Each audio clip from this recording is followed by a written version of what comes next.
acá. Buenas tardes.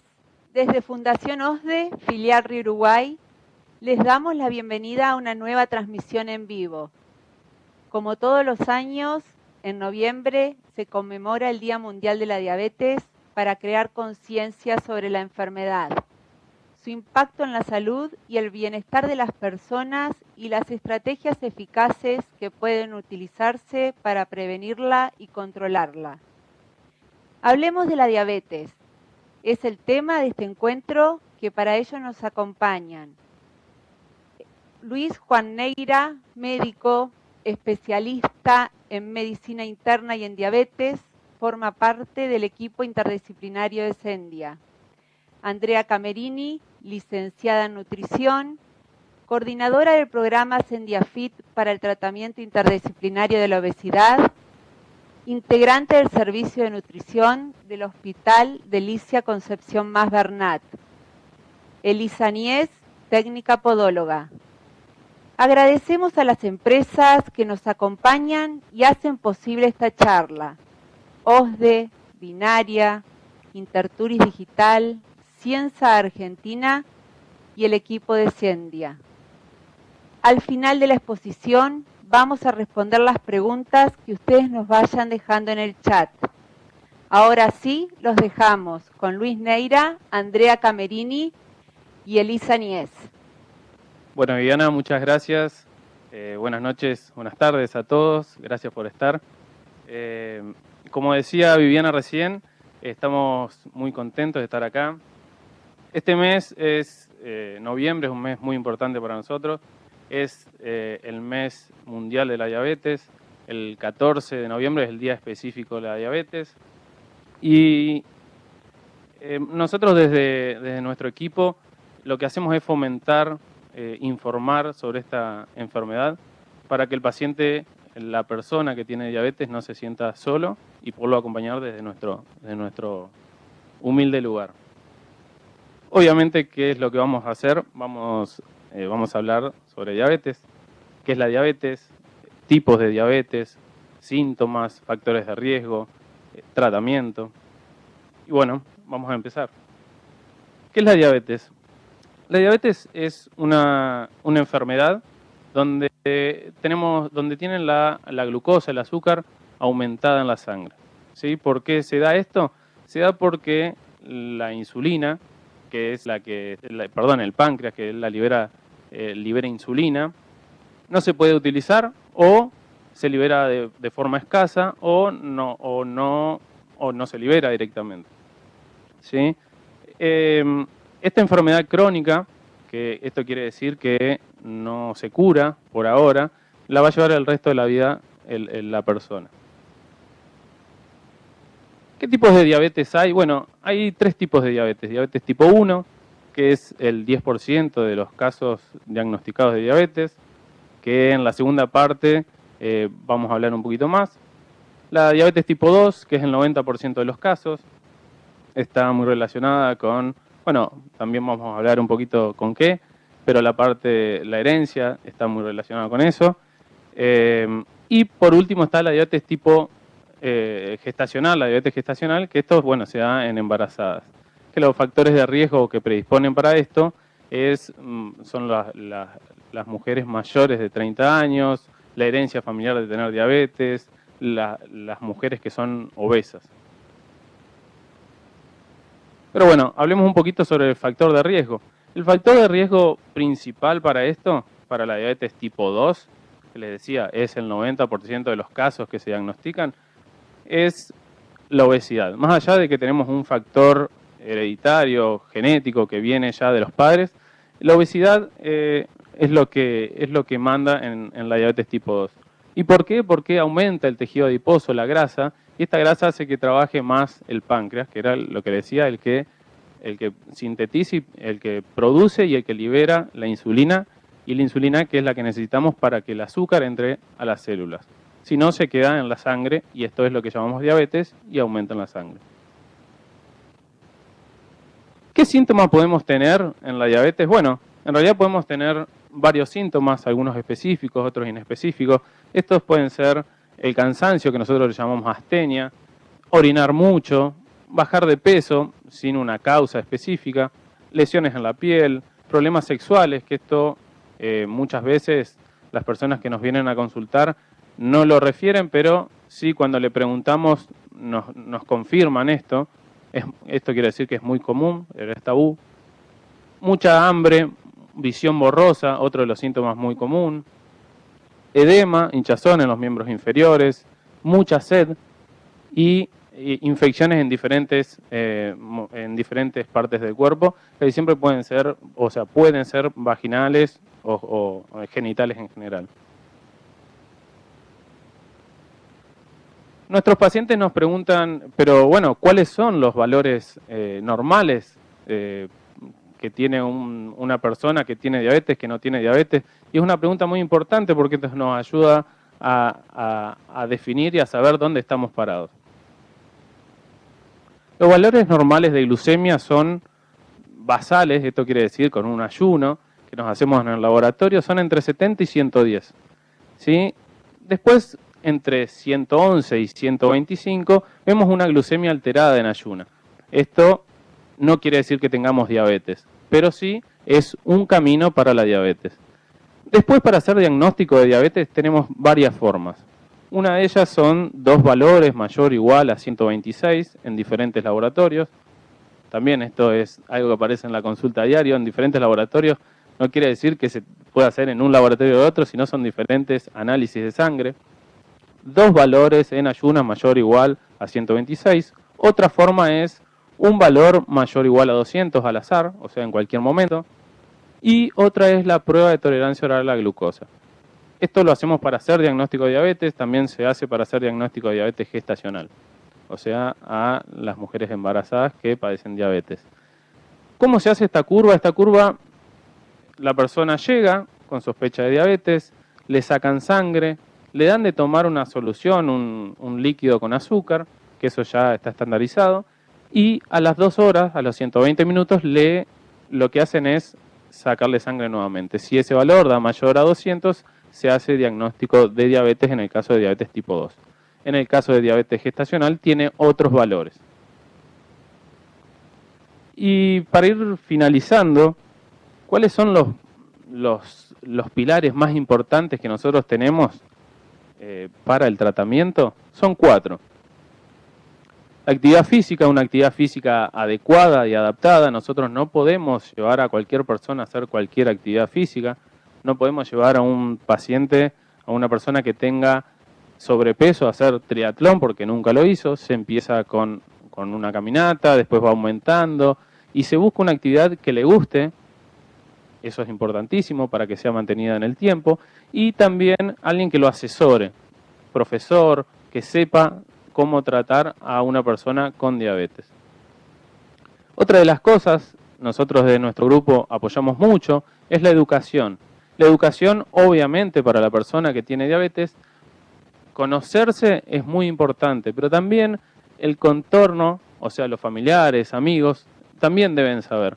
Por ejemplo, hay un ejemplo muy común que se nos presenta muchas veces, es un paciente, una persona que hace una hipoglucemia y tiene diabetes. ¿Cómo tratarla? Primero identificarla, saber qué es lo que está pasando y después tratarla. Digo esto porque muchas veces es peligroso tratar una hipoglucemia de una persona con diabetes sin constatar que tenga una hipoglucemia. Entonces, por ahí podemos cometer errores. Para esto siempre hay que consultar al profesional. Otro ítem muy importante, otro pilar importante es la parte de la medicación. Para la medicación hay hipoglucemiantes, que son las pastillas. También hay que dentro de estos hipoglucemiantes tenemos, por suerte, un abanico de fármacos donde no solo bajan el azúcar, la glucemia, sino también mejoran la parte cardíaca, mejoran la parte renal, bajan la presión arterial. Esto quiero decir que cada paciente, cada persona con diabetes tiene que tener un tratamiento personificado, ¿sí? Personalizado. Dentro de los fármacos que tenemos para tratar también, además de las pastillas y los hipoglucemiantes, tenemos otros inyectables que se llaman GLP-1 y tenemos las insulinas. Este nombre que es difícil de pronunciar sin que el paciente no nos abra grande los ojos. La insulina es un tratamiento más, esto hay que meterlo en la cabeza, es un tratamiento más, como pueden ser las pastillas. Esto de ser insulino dependiente, bueno, uno también es pastilla dependiente si uno se pone a pensar, ¿sí?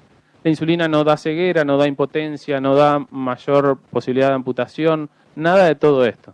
Es un muy buen tratamiento. Digo porque muchos de nuestros pacientes pueden tratarse con insulina, y esto no quiere decir que sea la muerte de nadie, sino que es un tratamiento más, y lo importante es que tenga buenos valores de glucemia, como así también del resto del laboratorio, de lo que es triglicéridos, colesterol, etc. Y por último, y no por eso menos importante, los hábitos alimentarios, que como les dije antes, está muy relacionado con la parte de obesidad. Los hábitos alimentarios no quiere decir una dieta, no quiere decir que uno se tenga que poner a hacer dieta, sino cambiar, mejorar la calidad de la comida, el tipo de comida. Y para esto le tenemos a la licenciada Camerini, que bueno, nos va a explicar un poquito más sobre los hábitos, que bueno, seguramente fueron cambiando mucho en este tiempo y más en este tiempo de pandemia. Andrés.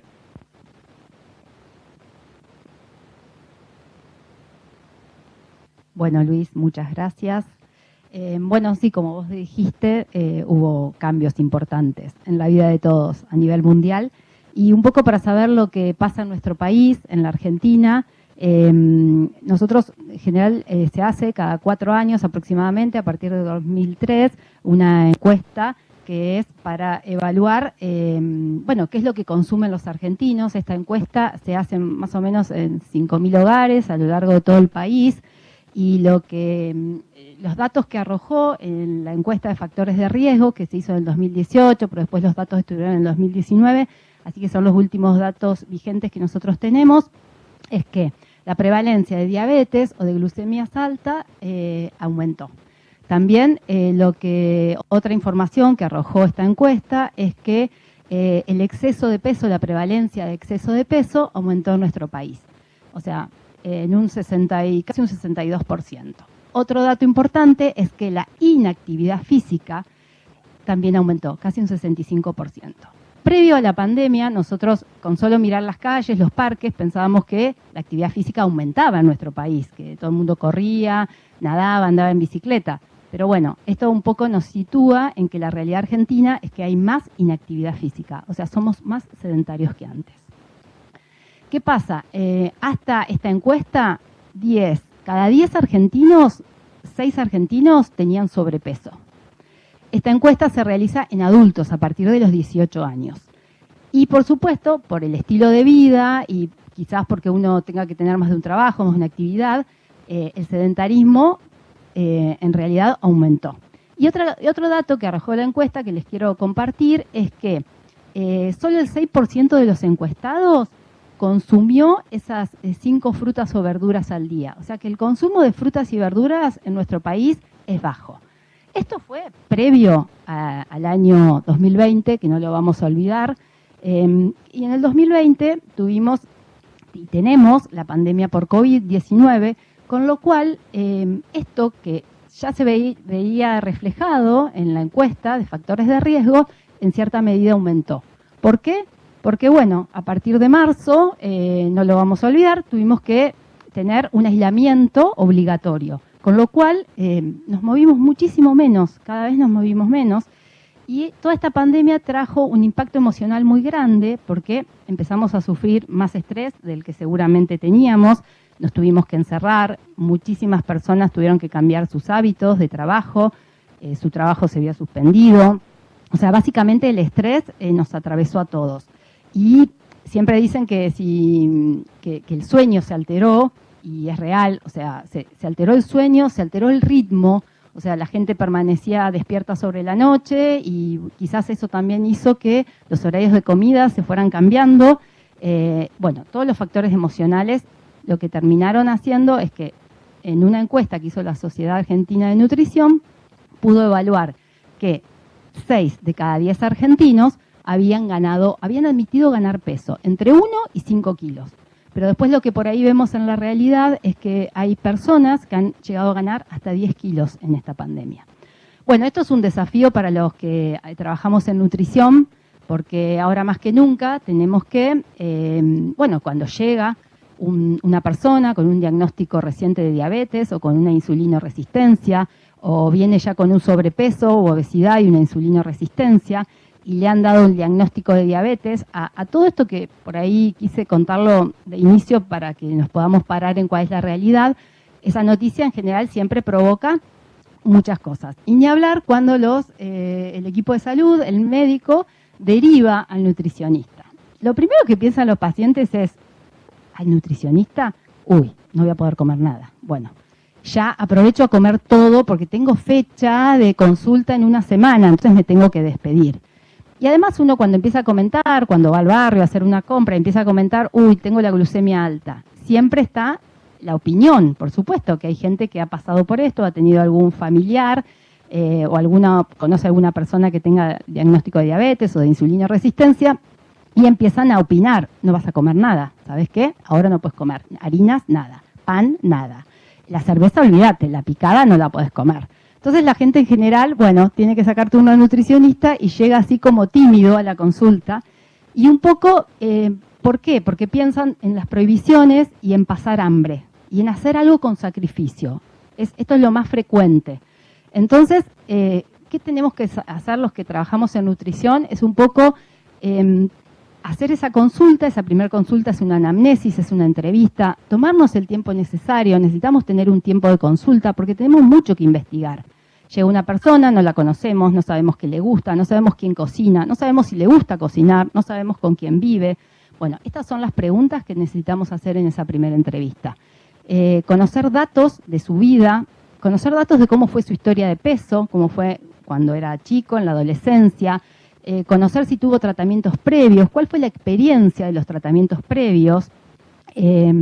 Por supuesto, saber los datos bioquímicos, que o muchas veces se ven en la historia clínica, si es online, o muchas veces los pacientes lo traen, porque eso también nos da idea. Por supuesto, saber qué medicamentos toma, porque también eso nos orienta un poco, pero necesitamos tomarnos un tiempo de interrogatorio. Es un espacio para que ellos nos cuenten y nos aporten la mayor cantidad de datos. Porque más allá de que nosotros pesamos, medimos, tomamos algunos parámetros antropométricos, nosotros tenemos que, con toda la información, tratar de ser facilitadores. Lo mejor que podemos hacer es facilitarle. Llega una persona con una situación inesperada o no deseada, o a veces con una situación conocida, pero que decide que eso tiene que cambiar. Entonces nosotros, como equipo de salud, tenemos que ser facilitadores para mejorar el estado de salud, para mejorar la situación actual.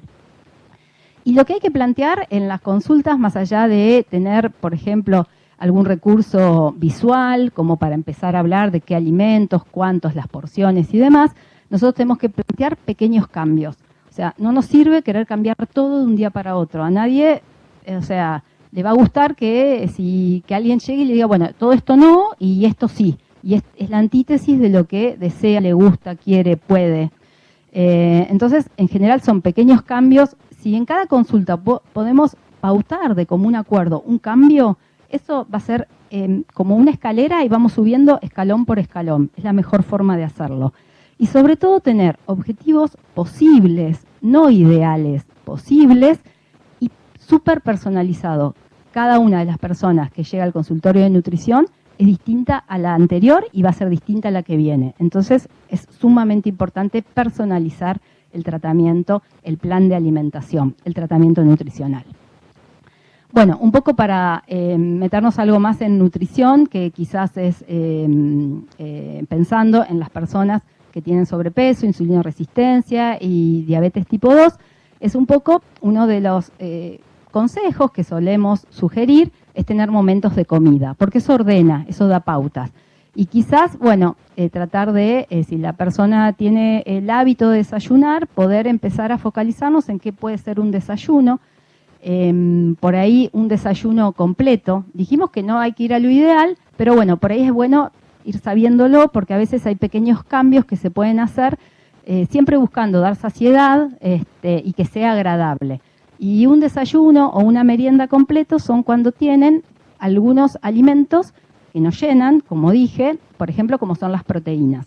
Y las proteínas se encuentran en leche, que tendría que ser descremada, en yogur descremado, puede ser huevo completo, puede ser clara de huevo, que tiene aporte de proteínas, la ricota magra, quesos magros. Es una forma de empezar a llenarnos con un aporte de proteínas. Los hidratos de carbono, los carbohidratos, que son siempre, que vienen siendo en esta etapa así como fóbicos, o sea, estamos todos contra los carbohidratos, es lo que por ahí más se escucha, hay que saber elegirlos. Hay carbohidratos de preferencia y para consumo diario, y hay carbohidratos que tienen que ser de consumo un poco más espaciado. Entonces, los carbohidratos de preferencia diaria son los que aportan más fibra, los que tienen semillas, los que son de granos integrales, y siempre hay que determinar una porción. Entonces, una porción de carbohidratos está bien que la tengamos acorde con los objetivos. Y es bueno incluir algún tipo de fibra, que en general está dado por las frutas y verduras, que también nos aportan vitaminas. Y empezar a cambiar un poco el paradigma. Hay gente que prefiere lo salado y bien puede desayunar una rebanada de pan integral con semillas, quizás con tomate y rúcula, y tomar un yogur. Y eso puede ser un desayuno que no sale de lo tradicional, de lo que es la cultura y el gusto argentino, pero quizás es más adecuado. Antes no desayunaba y uno tiene que buscar ofrecerle opciones que le resulten cómodas y sobre todo que sean atractivas, porque lo que se repite todos los días en muchas personas cansa, entonces hay que buscar un poco la atracción. Bueno, eso sería para el desayuno y la merienda. Cuando hablamos de las comidas principales, almuerzo y cena, todos habrán visto esta imagen de lo que es el plato saludable. El plato saludable está por todos lados, esta gráfica, y un poco es estándar. Divide el plato por la mitad, pone una mitad de frutas o verduras, vegetales que pueden ser crudos o cocidos. Después un cuarto agrega las proteínas, que pueden ser proteínas en general magras, carne de pollo, carne de pescado, puede ser huevo o alguna otra proteína de origen vegetal. Y después deja otro cuarto para los hidratos de carbono o carbohidratos que hablamos estos de buena calidad, como pueden ser las legumbres, lentejas, garbanzos, porotos, pueden ser arvejas, puede ser arroz, pueden ser pastas, puede ser papa, puede ser batata. Este plato siempre en general se acompaña con agua, es la recomendación, y tiene como la fruta puede estar dentro del mismo plato o puede ser una opción de fruta externa. Este plato es un ejemplo. Por supuesto, como dijimos que esto era personalizado, la idea es adaptarlo a los gustos y a los hábitos. Y además, por ahí ir entendiendo que todos tenemos distintas necesidades. Una persona de 30 años que pesa 100 kilos y que está con una insulina resistencia, con una diabetes tipo 2, y uno de los objetivos es el descenso de peso, quizás darle por ahí una porción de pollo como la palma de su mano o una hamburguesa de 100 gramos, en general lo que va a hacer es dejarlo con hambre. Entonces a veces esas cosas hay que adaptarlas. O una persona que también está en la misma situación pero que por ahí practica un deporte, va a necesitar quizás alguna porción de los famosos hidratos de carbono un poquitito más abundante. Por eso es sumamente importante personalizar. Hay ideas de porciones, pero todos no necesitamos lo mismo. Entonces, esto sí se trabaja mucho en la consulta, sobre todo con las imágenes, porque también a veces en la consulta pactamos algún tipo de porción y después vemos, cuando volvemos a ver al paciente, que a veces hizo un 30% de menos y se quedó con hambre. Eso es algo que tenemos que aprender a pesquisar los que hacemos nutrición. O a veces se entendió mal o nosotros no nos tomamos el tiempo de explicarlo porque pensamos que era obvio esa explicación y aumentó su porción. Entonces, sumamente importante la personalización y sobre todo los nutricionistas hacer preguntas que nos vayan orientando a ver si lo que nosotros planificamos se está llevando a cabo y si no, averiguar por qué. Bueno, para cerrar, quiero dejarle por ahí 5 puntos que se pueden hacer o 5 pasos en una alimentación saludable, sobre todo para resumir un poco esta información. Es sumamente importante poder planificar las compras, ir al supermercado con una lista, para no tentarnos con las promociones, con las cosas que vemos de oferta, con las cosas que nos gustan. Bueno, en general se dice que es sin hambre y eso es así, hay que ir sin hambre. Y es importante tener una planificación de qué vamos a comer. Si no me gusta cocinar, ¿cómo lo puedo resolver? Pero siempre ir adelantados, o sea, no llegar a casa a las 20 horas y decir, uy, ¿qué comemos? No tenemos, no compramos y además no tenemos ni idea, o sea que ahí empieza todo el proceso. Eso generalmente nos va a llevar a comprar comida y que no siempre vamos a saber qué comida comprar, entonces seguramente la planificación es una de las estrategias. Es como adelantarse en una jugada del deporte, ver qué va a pasar, bueno, eso es adelantarse para poder tener todos los recursos para poder hacer la mejor comida. Respetar los horarios nos ordenan. Ocurrió al principio de la pandemia, no teníamos horario y, bueno, muchísimos terminábamos cenando a las 12 de la noche, a la 1, y eso nos desordenó. Entonces es clave sostener eso y sobre todo evitar el picoteo. El picoteo es algo habitual, frecuente, porque no comí nada y llego muerto de hambre, porque, bueno, no sé qué hacer y me aburro y como. Entonces el picoteo es algo que no lo registramos y hace que aumentemos mucho de peso. Incorporar fibras y proteínas en cada comida. Las proteínas nos llenan, las proteínas magras nos llenan y la fibra nos da saciedad. Semillas, frutas, verduras, legumbres. Siempre hay que pensar a la hora de elegir qué comer, alimentos que me llenen. Y quizás un poco empezar a limitar el consumo de estas. Cuando hablamos de carbohidratos se habla de un montón de cosas de las harinas, pero quizás los carbohidratos que no son de tan buena calidad y son los que tenemos que espaciar, son los carbohidratos que son las carbograsas, que son harinas con grasas, como pueden ser empanadas, pizzas, snacks, bizcochos, medialunas, facturas. Entonces esas son las que tenemos, esas son quizás las harinas con las grasas que en realidad deberíamos empezar a limitar un poco más y sobre todo a determinar las porciones. Pensemos en el alcohol. Las bebidas alcohólicas parece que son líquidas y con lo cual no aportan muchas calorías y terminan aportándolas, algunas más que otras, habría que ver cuáles. Y por ahí hay gente que dice, yo como una ensaladita, pero si a la ensalada le puse, no sé, 7 cucharadas de aceite, pues estoy exagerando. Si bien el aceite de oliva es muy bueno y está bueno incorporarlo, deberíamos controlar un poco la cantidad de aceite que se usa. Y sobre todo, tratar de pensar en lo que es el hambre y lo que es la saciedad y diferenciarlo de las ganas de comer. Porque muchas de las emociones, el aburrimiento, la angustia, la mala noticia, mi pelea con mi jefe, mi discusión en casa, la resuelvo con algo que me dé satisfacción, con algo que me dé confort. Y muchas veces está en la comida. Y los alimentos que se eligen son esos, los que hablamos, los dulces, las carbograsas, el helado, el chocolate, las facturas, los bizcochos. Entonces por ahí abrir poco la cabeza y empezar a pensar, ¿cómo? ¿Porque tengo hambre? ¿O qué me está pasando? Bueno, ese sería el breve resumen y como bien dijo Luis, el tratamiento para la diabetes tipo 2 es interdisciplinario, entonces por ahí la vamos a incorporar a la técnica podóloga egresada de la Universidad de Rosario, Elisa Nies, que nos va a contar cómo cuidar los pies.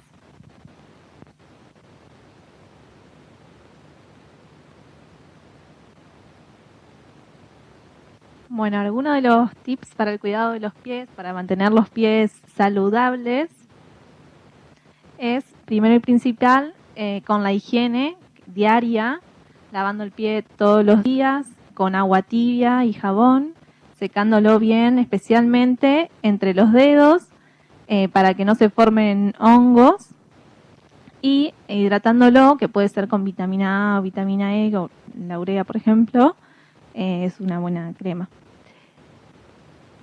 Después también hacer un buen corte de uñas, como se ve en la imagen, que sea un corte recto sin llegar a los surcos para que no se formen la uña encarnada o alguna infección.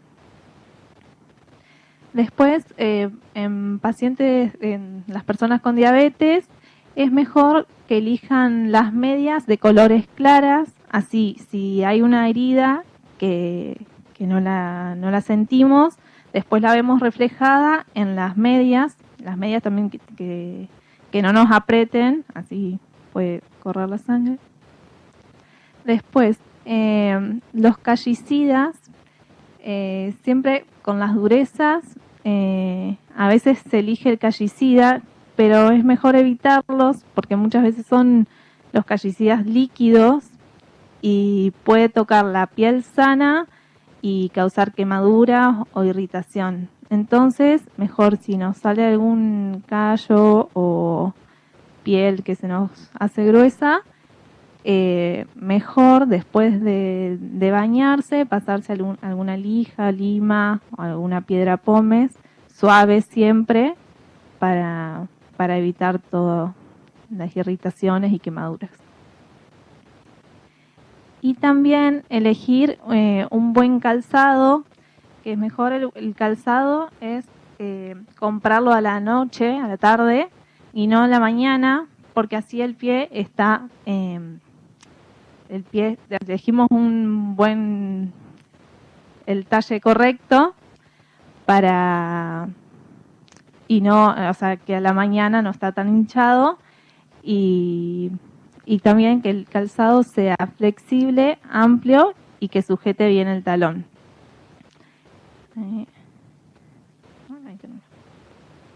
Bueno, y ahora que se viene el verano, es importante que, más que nada en las chicas, el cuidado con los esmaltes, el esmalte semipermanente, por ejemplo, que nos pintamos un día y nos dura varios días. Eso no está tan bueno en diabetes porque el esmalte no deja que la uña respire. Y tampoco vemos, por ejemplo, en los hongos que se forman en las uñas, que lo notamos mediante el cambio de color o el grosor o la forma. Si tenemos el esmalte no lo podemos notar. Y bueno, con el tema de las piletas, también siempre secarse bien entre los pies para que no se formen los hongos. Porque también el tema de los hongos en las uñas es difícil el tratamiento, es muy largo y bueno, entonces hay que evitarlo para que no se formen. Sacamos el barbijo. Bueno, muchas gracias a las dos. Desde el equipo pensamos que es muy importante interactuar de forma interdisciplinaria, tan importante la parte de nutrición como la parte de podología, como la parte médica, así que bueno, les agradecemos mucho las presentaciones a las dos. Está sacando mi rol. Perdón, me tenía que agradecer. Llegaron varias preguntas del público para el doctor Neira. Comienzo. Sí. ¿La diabetes gestacional es un antecedente para ser diabética años después? Bueno, es una buena pregunta. La diabetes gestacional predispone a la madre a tener diabetes tipo 2 en un futuro. Aumenta la posibilidad de tener diabetes tipo 2 en un futuro. La realidad es que aumenta bastante, por eso mismo la madre, que después, bueno, al nacer ya no sigue siendo madre, pero no va a estar embarazada, va a tener que cuidarse, porque esto hablamos de que tuvo una prueba y el cuerpo no funcionó bien, por así decirlo. Tiene insulinoresistencia, si esa madre no hace actividad física, no tiene buenos hábitos, posiblemente tenga diabetes tipo 2. Otra consulta es, en base a los síntomas que nombró, ¿puede ser que con el tratamiento o cuidándome se cure la diabetes y desaparezcan estos síntomas? ¿Pueden aparecer aparte otros síntomas de los que ya nombraron? Bueno, está muy bien, vamos por partes. Para empezar, la diabetes no se cura, que era lo que habíamos hablado al principio. Al ser una enfermedad crónica, no se cura. Sí, todos esos síntomas que habíamos hablado, la visión borrosa, orinar varias veces, sobre todo a la noche. Bueno, todos esos síntomas empiezan a disminuir cuando los valores de glucemia empiezan a normalizarse. Y después prácticamente desaparecen cuando los valores están normales, ¿sí? las personas que vienen a consultarnos y tienen valores normales nos dicen, estoy muy contento, por ejemplo, porque durante la noche puedo dormir. Claro, antes se levantaban 6, 7 veces a orinar y no los dejaba dormir. Eso es una prueba de que los síntomas de una diabetes descompensada desaparecen. Y la última pregunta para el doctor, ¿qué relación hay entre el hipotiroidismo y la diabetes? Bueno, son dos patologías que, digamos, que están en la parte de la inmunidad, entonces están muy relacionadas las dos. En un futuro vamos a traerlas acá a nuestras endocrinólogas que nos van a explicar un poco más sobre la parte de hipotiroidismo, pero la parte de diabetes está muy relacionada por ser autoinmune las dos. ¿Sí? Tengo preguntas para la licenciada en nutrición Andrea Camerini. Preguntan, ¿la dieta cetogénica o dieta keto ayudan a prevenir la diabetes? Bueno, son dietas de moda, ahora están en vigencia. No previenen la diabetes porque, bueno, como contó el doctor Luis Neira, hay factores de riesgo predisponentes a tener diabetes tipo 2 y como tienen que ver el sobrepeso, la obesidad y parte de la herencia. Y hacer una dieta, en general las dietas son de corto periodo y se llevan por un tiempo y después se abandonan. Entonces realizar una dieta cetogénica o keto, que es una dieta de muy baja cantidad de carbohidratos, o sea, una dieta normal puede tener 240 gramos de carbohidratos por día y estas son dietas que tienen de 30 a 50 gramos de carbohidratos por día.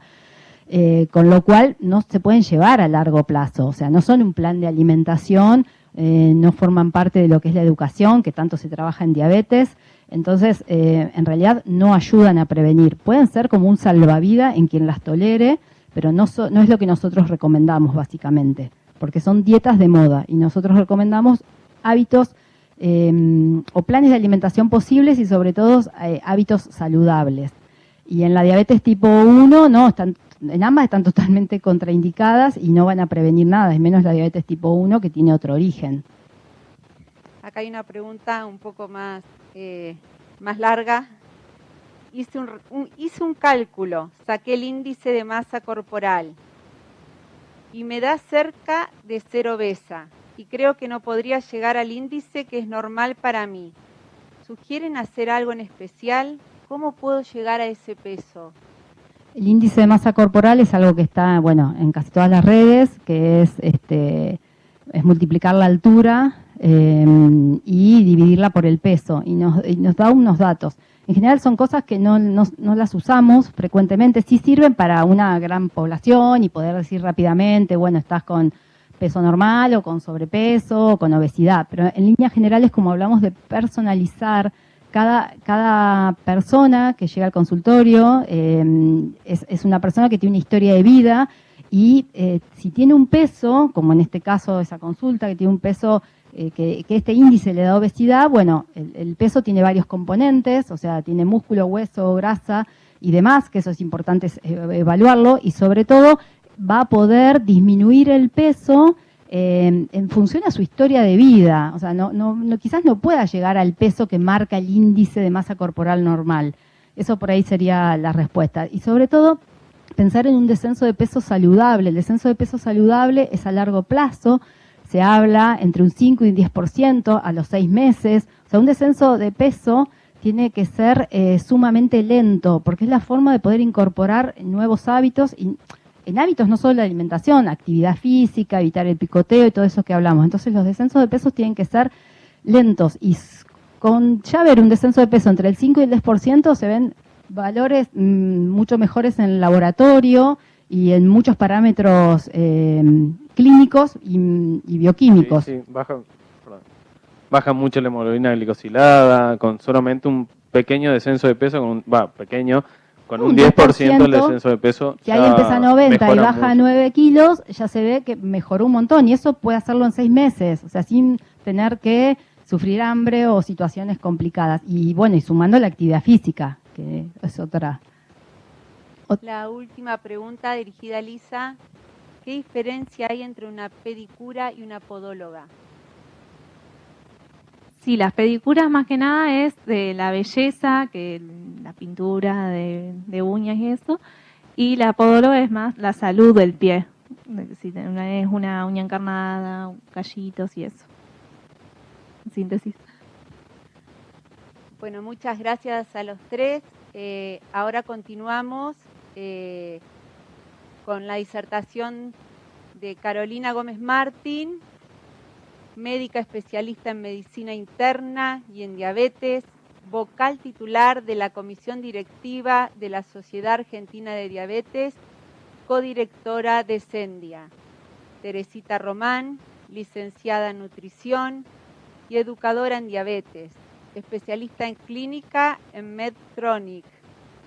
Florencia Larroca, psicóloga y profesora en psicología.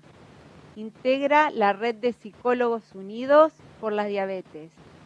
Finalizada la exposición de los tres disertantes, también pueden realizar preguntas por el chat.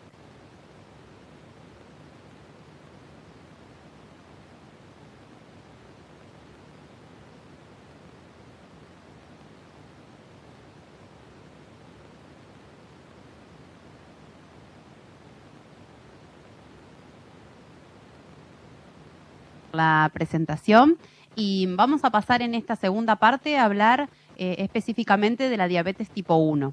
Como nos adelantó el doctor Neira, la diabetes tipo 1 es la menos frecuente, solo 1 de cada 10 personas con diabetes convive con este tipo de diabetes, pero así todo hay muchas personas en nuestro país que tienen este tipo de diabetes. Y entonces es muy importante que conozcamos algunas diferencias que tiene con la diabetes tipo 2.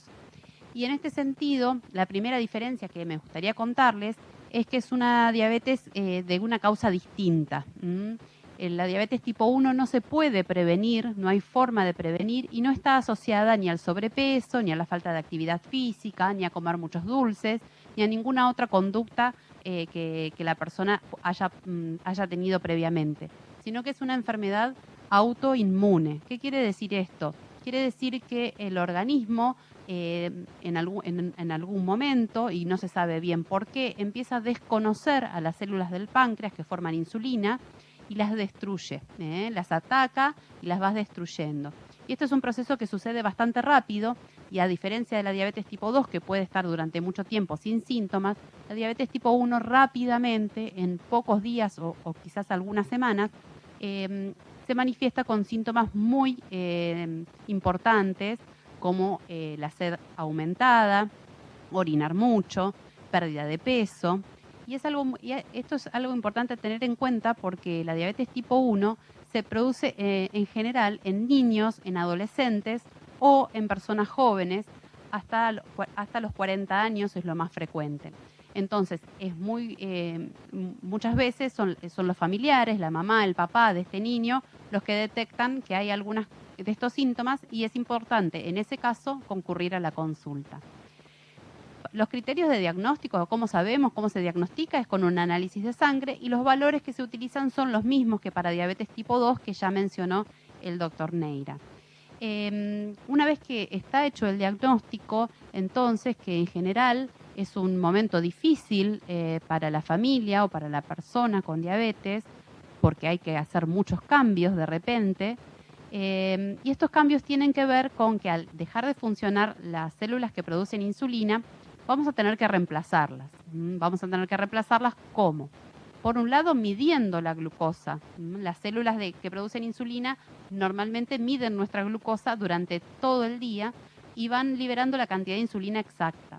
Al no funcionar, nosotros tenemos que imitarlas y tenemos que entonces medir la glucosa varias veces durante el día, al menos antes de cada comida, y a partir de esos valores aplicar las dosis de insulina que sean necesarias. Vamos a seguir hablando un poquito más de diabetes tipo 1, pero le voy a dar paso a Florencia, la psicóloga de nuestro equipo, para que nos cuente cómo es el impacto del diagnóstico en la familia y qué podemos hacer para que este impacto sea el menor posible. Bueno, muchas gracias, Caro. Bueno, el impacto diagnóstico tiene que ver obviamente con la experiencia y con la personalidad y la subjetividad de cada persona, porque no a todos nos impacta de la misma manera. Sí es importante saber que, como dijeron nuestros colegas, esta cuestión de que hay muchos cambios y esta es la cuestión que genera impacto, porque de repente la rutina o la vida que uno llevaba a cabo, bueno, se tiene que modificar para que, por supuesto, la diabetes sea mejor tratada y no produzca otras consecuencias negativas. Entonces, el impacto diagnóstico va a estar presente. El tema es que va a estar presente de manera diferente y quizás en tiempos diferentes en cada persona, ¿sí? Algunos pueden implementar al principio reacciones de enojo, otros tristeza, otros angustia, y algunos quizás al principio pareciera ser que se adaptan bien o que aceptan el diagnóstico, quizás porque tienen un contexto en donde hay familiares con diabetes, entonces de repente no es algo nuevo, pero quizás con el tiempo empiecen a experimentar algún tipo de reacción emocional.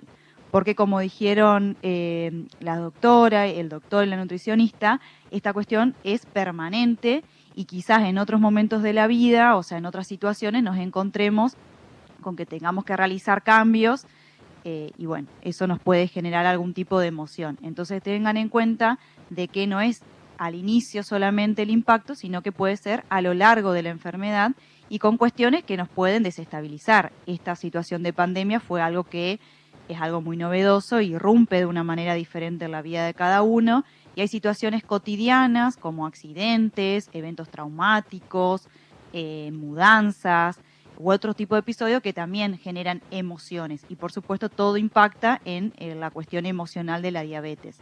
También tener en cuenta en este tipo de diabetes, ¿no? El tipo 1 o el tipo 2, que la población es diferente, entonces de repente no va a impactar o la adherencia al tratamiento, digamos, no va a ser igual en los niños, en los adolescentes y en los adultos, porque cada uno transita una etapa evolutiva diferente en donde obviamente los intereses, además de la diabetes, son diferentes. Y en el caso de los niños y los adolescentes con diabetes tipo 1, la familia, por supuesto, que cumple un rol muy importante, no solo en el acompañamiento, sino en ser la promotora de estos cambios y de estos buenos hábitos. Por ahí lo último que me gustaría compartirles es esta cuestión, ¿no?, de que al ser una enfermedad crónica y las emociones, entendiendo, ¿no?, que no son de una vez y para siempre, sino que constantemente estamos experimentando emociones o eventos estresantes, bueno, hay que tener en cuenta que en cualquier momento nos podemos desestabilizar. Y por ahí lo que provoca un cambio emocional tiene que ver con cuestiones cognitivas, ¿no? De repente uno se olvida o empezamos a dejar de controlarnos o empezamos a dejar de asistir a las consultas con las nutricionistas o con los médicos y todo eso tiene que ver con esta cuestión emocional.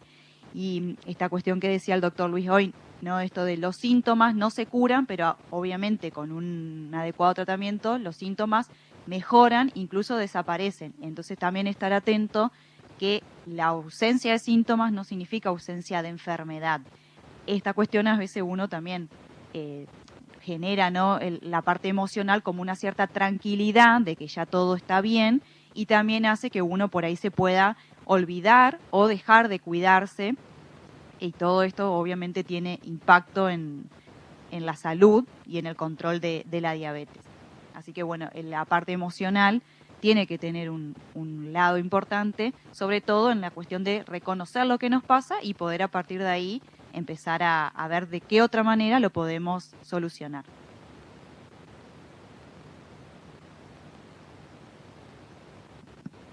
Bueno, voy a sacar esto. Muchas gracias, Flor. Bueno, a mí me toca hablar un poco de la parte de alimentación, reforzando un poco lo que ya Andrea habló, explicó muy bien sobre la alimentación. Yo me voy a dedicar un poquito más a cómo es el tratamiento en una persona que tiene diabetes tipo 1. Cuando llega a la consulta, además de la reciente noticia del diagnóstico, todo lo emocional, empiezan las preguntas del qué, cómo, cuándo, qué, cómo, ¿no? Cómo nos organizamos con el tema de la comida. Entonces, bueno, por ahí yo les explico que va a haber una serie de cambios en la alimentación, pero que lo importante es que empezar a identificar cuáles son los nutrientes que empiezan a elevar la glucemia en sangre. Por eso son los nutrientes que debemos prestarle atención y conocer cuáles son los alimentos que suben la glucosa en sangre. Como Andrea los nombró, los carbohidratos, el hidrato de carbono, el arroz, los fideos, todo lo que se produce con las harinas, el pan, las galletitas, los panificados, las legumbres, el azúcar, la miel y todas las bebidas azucaradas que también contengan azúcar. Todos estos alimentos van a impactar en nuestra glucosa en sangre. Por eso hay que empezar a contabilizarlos y a identificarlos. Lo segundo que por ahí también empezamos a hacer es, le pedimos un registro alimentario, un registro de las comidas, además del registro, como la doctora decía recién, que hay que medirse la glucosa en sangre y esos valores hay que anotarlos. También es importante anotar las comidas que se hicieron, la cantidad que se consumió y si se realizó actividad física. Estos generalmente lo pedimos al comienzo, pero siempre es útil cada tanto hacerlo porque ayuda mucho a organizarse. Otra cosa importante es empezar a leer y a conocer y a interpretar la información nutricional de los etiquetados alimentarios, que en nuestro país todavía figura en una manera muy siempre oculta y un poco confusa, pero bueno, empezar a prestarle atención a la porción, empezar a prestarle atención a cuánto hidratos de carbono o carbohidrato contiene por porción, el aporte de sodio, el aporte de grasa, el aporte de proteínas y de fibra alimentaria, porque cada uno de esos nutrientes va a impactar en nuestra glucosa sanguínea, o sea, nuestra glucemia. Y otra cosa muy importante es leer los ingredientes, porque muchas veces dice alimentos sin azúcar, pero tiene otros sustitutos del azúcar que se usan en la industria, como el jarabe de maíz de alta fructosa u otro endulzante que también eleva nuestra glucemia y es importante identificarlo. No vamos a encontrar alimentos sin azúcar, sin jarabe, sin nada. O sea, en diabetes 1 no buscamos cero hidratos, sino controlar la cantidad, que sea un aporte lo más mínimo que se pueda o el necesario para la persona, pero no estar consumiendo alimentos que nos están modificando sin saberlo. ¿tá? La idea de aprender es para poder decidir también. Y bueno, otra cosa muy importante es una vez que uno está más canchero identificando los alimentos, leyendo las etiquetas, nuestro objetivo es que la persona con diabetes y la familia aprenda y empiece a implementar el método del conteo de carbohidratos, que este método se usa para que la persona que usa insulina rápida para las comidas pueda aplicarse una dosis de acuerdo a los hidratos de carbono que va a consumir y a la actividad física que va a hacer. Por eso lo primero es, por ejemplo, hay un puré con un medallón. En el puré, aunque sea de zapallo y papa o zapallo solo, contiene hidrato. El medallón es rebozado, así que también tiene hidrato. Bueno, estimar aproximadamente la cantidad de hidratos que tiene, evaluar la glucosa en sangre que se tiene. El automonitoreo es muy importante y si se va a hacer actividad física o no, posterior o si se viene a hacer actividad física, eso va a depender de las unidades de insulina rápida que nos vamos a aplicar. Este método es permite más libertad a la persona que tiene que aplicarse insulina, le da más, no necesita un menú fijo, sino que por ahí puede, de acuerdo a lo que planificó ese día comer, puede aplicarse su insulina. Pero bueno, como les decía, no de entrada se puede aplicar, necesitamos un entrenamiento, un caminito previo. Y una más, a ver. Bueno, y para redondear, no pasa, a ver si se tildó la diapo.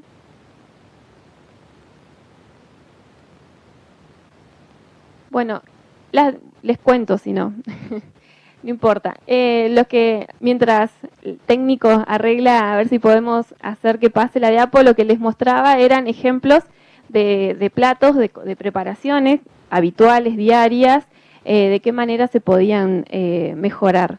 El tema de las sopas, que es muy importante, como Andrea también contaba, el tema de la anamnesis, de preguntar en detalle, porque uno pregunta, ¿qué comiste hoy? Sopa. Y sopa no significa para todo lo mismo. No es lo mismo una sopa de arroz con un caldito de cubo, no es lo mismo una sopa de verduras picadas, sin caldo, sin fideos, sin arroz. No es lo mismo un plato de una milanesa con un puré a una milanesa con una ensalada. Entonces, buscar la manera de que la alimentación de la familia, la alimentación de todos pueda modificarse para bien de todos y de esa manera hacer que las glucemias luego de comer no se alteren tanto. Y por último, Andrea habló de 5 tips de alimentación saludable, de alimentación para prevenir la diabetes tipo 2 y para el sobrepeso. Quería sumar que la alimentación saludable debe ser para todas las personas, tengan diabetes o no. Debe ser rica en fibra, por eso en verduras de hoja. Incrementar el consumo de harinas integrales, como el salvado de avena, el salvado de trigo, las semillas, todo eso lo comentó Andrea, lo refuerzo. Hacer una actividad física placentera, también lo comentó el doctor. Y bueno, y siempre reforzamos lo que es diabetes tipo 1, tratar de buscar pares, siempre buscar apoyo en personas que tengan lo mismo que uno o no, que tengan más experiencia o compartir experiencia para que el transitar en la diabetes sea por ahí más enriquecedora para todos. El tema de las consultas y el tema de la educación, el conocer más sobre diabetes y conocer más sobre el cuerpo de cada uno va a permitir tomar decisiones y va a permitir actuar y no llegar a tener complicaciones para recién ahí comenzar. Así que bueno, desde la parte de nutrición estaríamos. Caro. Bueno, gracias Tere y gracias Flor. La diabetes tipo 1 irrumpe en una familia y necesitamos del equipo para poder generar las mejores condiciones para que el tratamiento, que sabemos que va a ser de largo plazo, que va a ser crónico, pueda ser lo más sencillo posible y lo más llevadero posible también. Como últimos conceptos que les quería dejar específicamente en diabetes tipo 1, es que es muy importante tener muy presente que las personas con diabetes tipo 1 necesitan siempre estar en tratamiento con insulina, y que para esto vamos a tener 2 tipos de insulinas, las insulinas lentas o de base y las insulinas rápidas. Y que es muy importante hacer un trabajo con el equipo, con el médico, con la nutricionista, para que estas insulinas estén bien ajustadas, para perderle el miedo al manejo de la insulina, para lo más nuevo, lo más actual, es tratar de usar las dosis más bajas de insulinas lentas posibles. Recordemos que las insulinas lentas se aplican en general una vez por día y cubren las necesidades mínimas de todo organismo. Cuando el páncreas funciona y la persona no tiene diabetes, todo el tiempo, las 24 horas del día, está liberando una cantidad mínima de insulina. Y eso lo tenemos que reemplazar con una insulina lenta o de base. Y después, antes de cada comida, hay que aprender a calcular, como nos explicaba Teresita, a través del conteo de hidratos y a través de medirse antes de cada ingesta, la cantidad exacta de insulina rápida. Pero la herramienta del conteo y el conocerse, el autoconocimiento, hacen que el manejo de la insulina sea cada vez más sencillo y más seguro, y eso también nos dé mayor tranquilidad. Y en relación a la aplicación de la insulina rápida antes de las comidas, un concepto que les quiero dejar que no se olviden es que es fundamental aplicar la insulina antes de comer, en lo posible unos 15 minutos antes, porque piensen que cuando uno come, ni bien empieza a comer, ya se empiezan a absorber los nutrientes. La absorción de los nutrientes es muy rápida y el funcionamiento de la insulina que uno aplica desde afuera, a través de la piel, tiene un tiempo, un retardo, y que entonces si comemos y nos aplicamos la insulina en el mismo momento, la comida va a ser más rápida y la glucemia se va a elevar. En cambio, si nos anticipamos y aplicamos la insulina rápida 15 minutos antes, cuando empezamos a comer ya esta insulina está funcionando y acompaña muy bien al alimento y no se producen elevaciones inesperadas o que no sean ideales de la glucosa. Así que, bueno, por ahora, gracias al equipo, y esto era lo que teníamos para contarles. Adelante, Vivi. Llegaron preguntas para Florencia Larroca. Una es, ¿una persona puede tener diabetes después de un episodio importante de estrés? Bueno, como estuvimos conversando, las emociones por supuesto que tienen una relación estrecha con el cuerpo porque también no son, digamos, aisladas de lo que es el cerebro, ¿sí? Así que es muy probable que un episodio de estrés pueda desencadenar un episodio de diabetes siempre y cuando las otras condiciones que los médicos y las nutricionistas nos han comentado estén dadas, digamos, porque no es que cualquier persona va a desarrollar una diabetes. Y recuerden que, digamos, el estrés es subjetivo. Es decir, que por más que todos atravesemos, por ejemplo, una situación de duelo, bueno, hay personas que nos generarán un estrés y hay otras que sí. Entonces tiene que ver un poco con cómo cada uno interpreta esos sucesos de la vida, sumado, por supuesto, a las predisposiciones orgánicas que cada cuerpo tiene para desarrollar o no una diabetes. ¿Existen terapias para los niños, especialmente para que puedan aceptar que se convirtieron en diabéticos?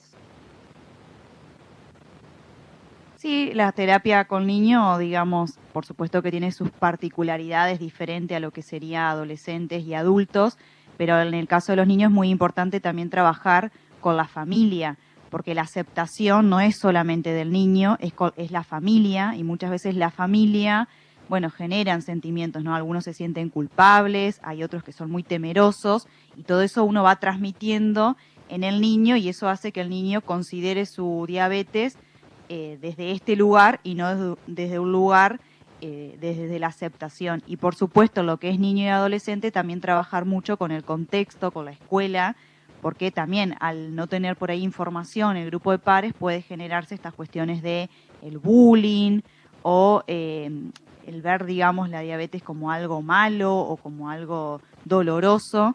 Entonces está bueno que todos estos aspectos, ya sea el niño, el adolescente y la familia, puedan trabajarlo en un espacio de terapia. ¿Qué influencia tiene el estrés, los nervios sobre la diabetes tipo 1? ¿Todo esto puede modificar la glucemia?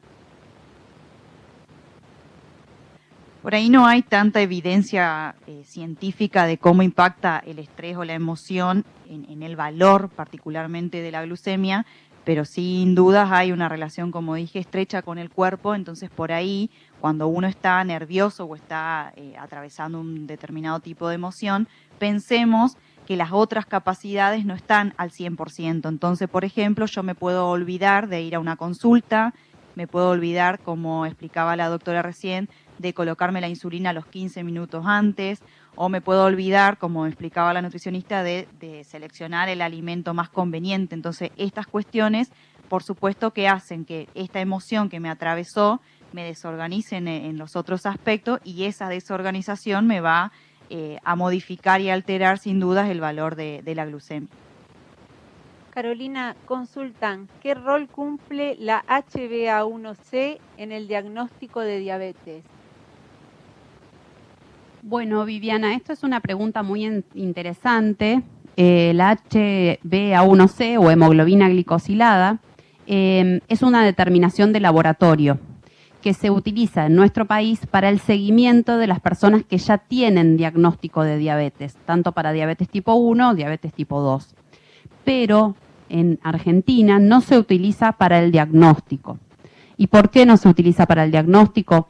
Porque hay mucha variabilidad en distintos métodos que se utilizan para medir la hemoglobina glicosilada y en distintos laboratorios. Entonces, para algo tan específico y tan importante como es el diagnóstico de la diabetes, nos seguimos manejando con los valores de glucemia y reservamos la hemoglobina glicosilada para el seguimiento de personas que ya tienen el diagnóstico. Cualquier actividad física ayuda a controlar la diabetes. ¿Y cuántos días a la semana tendría que hacerse para que sea efectiva la actividad física? Bueno, es una pregunta muy, muy, muy importante. Hay básicamente dos tipos de actividad física. La actividad física aeróbica, que la podemos identificar como las caminatas, andar en bici, natación, y la actividad física de fuerza, que es cuando uno hace fuerza, movimientos con los músculos, distintos grupos musculares, por ejemplo, lo que hacemos en el gimnasio. Entonces, estos dos tipos de actividad física tienen impactos diferentes, pero ambas benefician el control de la diabetes. Y básicamente lo que hay que comprender es que la actividad física, cuando una persona hace actividad física, utiliza como combustible a la glucosa, es decir, que toma glucosa de la sangre y la utiliza el músculo como energía. Entonces, en forma directa va a estar reduciendo la glucemia.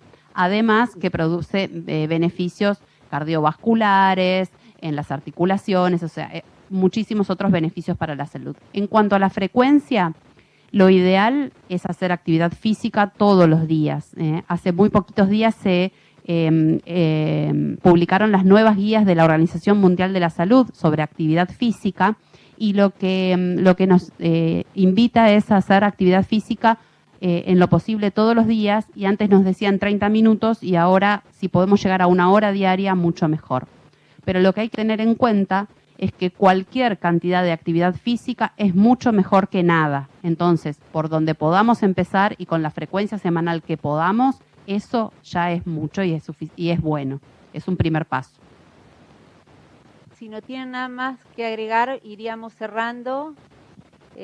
Agradeciendo a todos por sumarse a esta propuesta de Fundación OSDE, y agradecer nuevamente a OSDE, Binaria, Interturis Digital, Ciencia Argentina y al equipo de Grupo Sendia.